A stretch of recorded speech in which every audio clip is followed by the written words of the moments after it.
I slept with my daughter's ex-boyfriend. He got me pregnant and I had an abortion. They got back together and got married. This was back in, let me think, maybe 1997?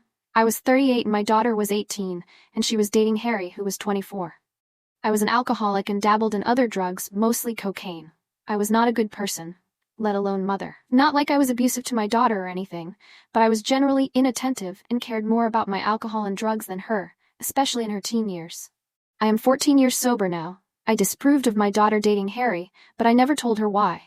He would flirt with me, constantly, and the age difference also creeped me out. Also, he was an alcoholic and drug user, just like me. She broke up with him over his alcoholism. Soon after she moved away, not too far, but regardless, she didn't live with me anymore. Harry kept calling me and asking if we wanted to get drinks. I turned him down, but then one day he said he had a bunch of coke, and I couldn't resist. He came over, we did the coke, and we ended up having sex. He was a very good-looking guy. He looked a lot like that ridiculous 80s Justin Bieber picture that was on the front page today. That is actually what made me think about him. For the next few months, maybe like 3 to 4 months, he would sometimes come over and we would have sex and do drugs and get drunk together.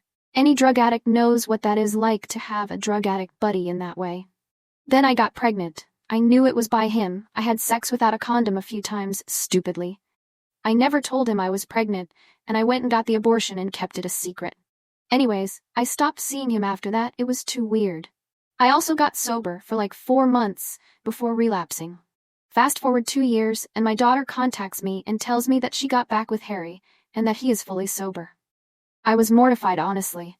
He was going to tell her that we slept together, and she is going to hate me for life.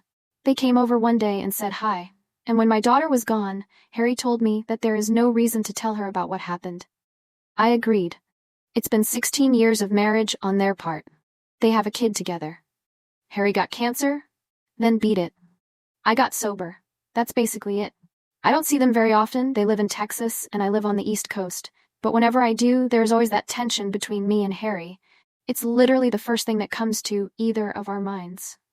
I can just tell. Not like sexual tension. Why did we have to do that? What the fuck is wrong with us? Kind of tension. I think about this often, especially when I see my grandson.